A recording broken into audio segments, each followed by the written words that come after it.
I'm Pitbull. Wow. Fun fact, yeah. I think my favorite thing about that is that the whole VOD starts with exactly that. Perfect. Right.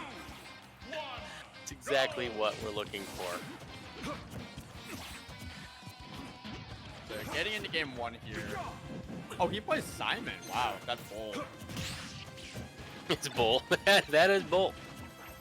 Maybe Simon's better than the Rob matchup. I wouldn't know.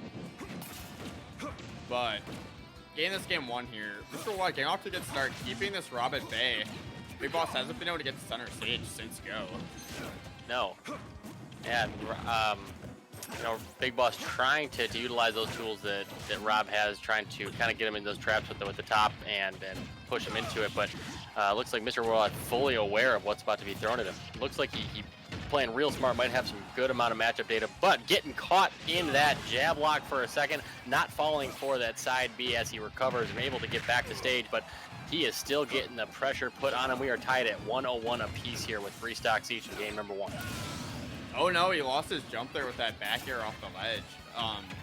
Big Boss catching him with that lingering hitbox, and then, you know, being the Belmonts, they have a really hard time making it back to stage. So that's where this game will be won and lost, like I was talking about earlier. It's just, can Big Boss get those edge guards? And you're already starting to see that. Yeah, and I think that, of course, Rob, one of the better characters at putting some pressure on you on the edge, has some great ways of just, so that one of the better options just to spike you. Really, I think has some tools to have some mix-ups to make it harder for Mr. Worldwide to decide whether to use his tether or whether to drift over and use the up B. So I think it is going to be really tough for him to stay alive once he is put at disadvantage.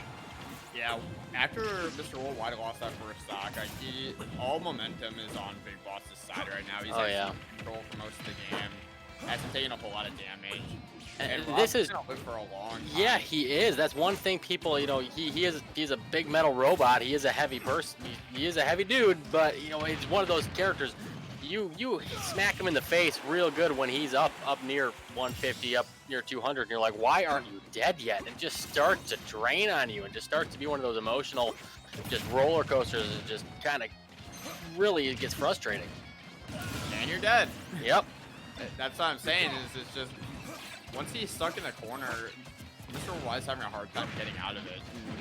Eating a lot of these edge guards, these gimps here and there, and Big Boss has just been holding stage control for pretty much the second half of this game entirely. Well, he's trying to pile more damage here. Getting those down tilts, he's been utilizing down tilt really well this whole game. He really has. The down tilt can be an absolute killer if you are going up against a Rob and they know what they're doing. I feel like I've played against a few Robs in bracket and I've had some nightmares about getting caught with that stupid down tilt.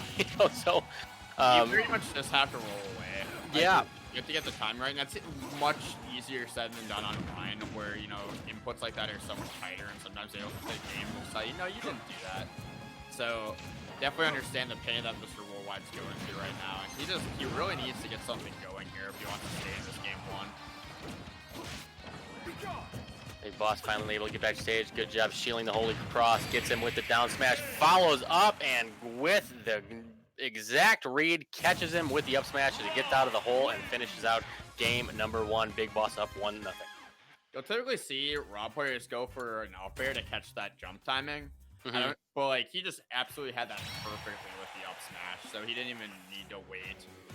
Yeah, and that's where you can start to see some of these better players. Once you get to the spot in bracket when we're looking at winners semis, winners finals, winners quarters, you really start to see the expertise in the character knowledge and exactly what to do. And these players have been in so many different situations and really have it down. And that was just one of those examples of it. Just knowing some of those mix-ups, knowing what your opponent's going to do that some other more casual players of that character wouldn't necessarily pull out. Yeah, so we'll see where Big Boss... Oh, looks like we're running it back for game 2. I think this makes sense, being that you want a bigger stage like this if you're the Belmonts. Make sure you're not getting put in those edge guard situations. And if he can just hold center stage like he's doing to start off the game, you will be okay. I'd be curious to see what was banned. However, I think these characters like similar stages. Yeah, I agree. I think both like a little bit of room. Getting this game one, you're seeing, yeah, Mr. Worldwide just does not want to be caught in that corner. He knows that that's how he was losing stocks time and time again. But much more even than that first game one where you saw Mr. Worldwide jump out to a really early lead and then Big Boss came all the way back. Yep. I think we're starting to see Big Boss switch it up a little bit. He's being a little bit more aggressive than we saw last time. He's trying to get a little bit more into Mr. Worldwide's face and forcing Mr. Worldwide to react instead of letting Mr. Worldwide set the stage with some of his zoning tools that he has and reacting to it. And then some of it has been paying off. Some of it, I feel like it's been keeping the game more even. So we're going to have to see how Mr. Worldwide is going to adjust to it. This is really going to come down to who gets that first stock. I know Mr. Worldwide does have a big percent lead right now, but you can see how quickly those edge guard situations happen. Yep. Just like that, he is in the corner, so this could be the opportunity Big Boss is looking for, but it doesn't look like that'll be the case. I think this match, too, he's really done a great job of utilizing that short hop back air. He's caught him with it so many times. Just the very edge of that chain whip has just been a nightmare for Big Boss. Finally able to catch him with a down tilt. What great spacing, almost getting him as he grabs the ledge. Ooh. And what a call out there with the forward smash. Nice and charged up. There goes stock number one. He gets right off the spawn platform.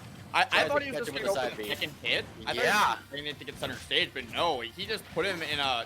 It was essentially a tech chase situation. I've never seen that before. That was really cool. That was an awesome way to finish that one out. And this is how this can turn into Mr. Worldwide's game. He has the percent lead, he has the stock. So it comes down to just, will Big Boss let him linger on this? Yep, that's too far. Yep.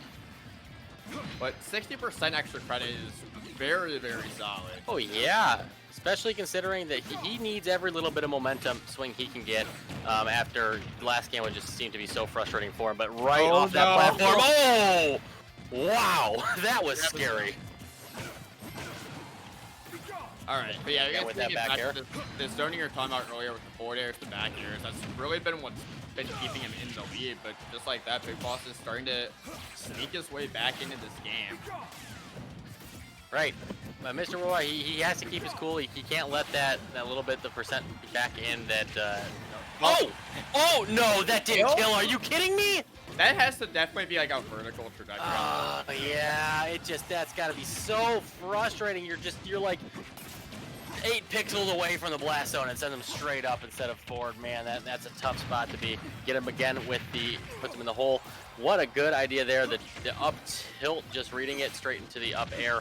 And Mr. Worldwide able to get back to the ledge, hanging on by the whip, figuring out a way to get in. What a read there with the up smash. Yeah, I'm not really sure what Belmonts do there when they're stuck at the ledge like that. You can't jump over the gyro. You just get immediately like stage spike and you're off stage. But it doesn't matter. He does get the stock after he loses his own. So this is going to be a down to the wire game. Even out here. Will Big Boss advance to winners finals, or will Mr. Worldwide push this to a game 3? Mr. Worldwide's got to keep his composure here. It's got to be a little frustrating because he had a little bit of momentum, but he does have to remember, hey, he is in a better spot than he was last game, so he knows he's got something figured out that he didn't last time. But there it is. I was terrified that was going to happen for him, and we are not going to be seeing a game 3 here with the stage spike. Mr. Worldwide goes down. Going to be moving down to losers.